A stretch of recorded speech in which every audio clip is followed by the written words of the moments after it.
Hello, welcome everyone. I'm Eric Brummett from Mythic Life, and today I wanted to connect with all of you and share some insights I had about the empathic sense, the empathic intuition.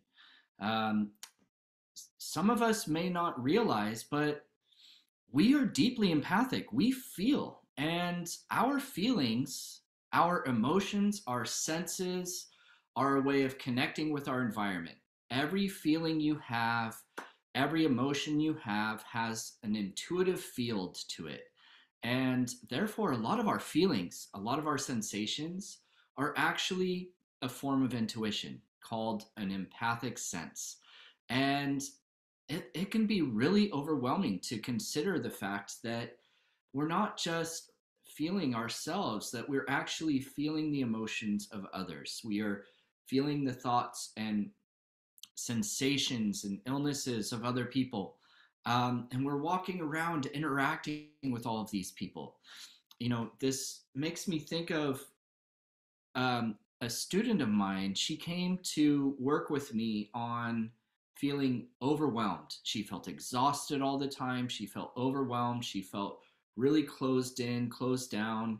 And this was really hard because she was going to college and then wanting to pursue a job in corporate America, and just the stress levels and the sensations of all of a sudden living in New York City and the overwhelm of the city made it so that she could barely move. She was exhausted all the time. And, we did work and discovered that it wasn't just something that was going on with her. She was deeply empathically overwhelmed. She was feeling so much. And you may resonate with this, that sometimes we get very overwhelmed. We feel so saturated. So, how do we navigate this? Because ultimately, it's not a curse, it's a gift to be empathic. Through our empathic sense, we get to connect, we get to merge, we get to bond, we get to build relationships. We can even attune to the truth of them and navigate understanding. It's a way of receiving information. It's an incredible gift to be empathic, to care, and to have these intuitive sensations.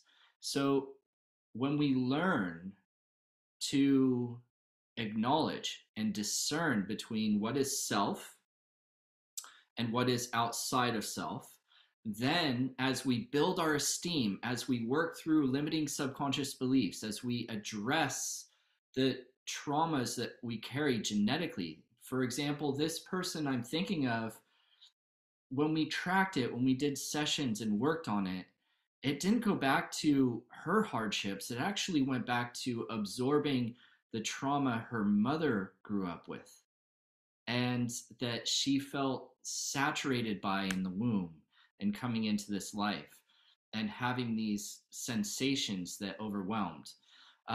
So, as we worked on these hardships, as we worked on these beliefs, her esteem came up. She got to start to learn to acknowledge herself and create her life and start to carry a charge of her own energy. As this happened, not only did she stop becoming overwhelmed, exhausted, fatigued, and lack of focus, but she also started to have a sense of fulfillment in her life. She got to pursue things that she was interested in. And it was not just by doing healing work and working on tragedy from the past. It was working with the belief systems. It was working with what was happening in her psyche, in her subconscious, so that she could become empowered. As she became empowered, I didn't just do healing work on her, she learned the technique. She started to recognize through learning theta healing that she could discern, she could navigate, she could utilize her intuition, that it wasn't just intuition happening to her, but that she got to direct it. It was a gift. So, this is why it's so important to develop our intuitions, not just feel that they're a curse. Um, and learn the technique of theta healing. It is such an incredible way to empower ourselves and to develop our intuition and to heal. So if this speaks to you, hit subscribe below. Let's get to know each other in chat. I look forward to seeing all of you. And remember, your intuition is not a curse; it is a gift.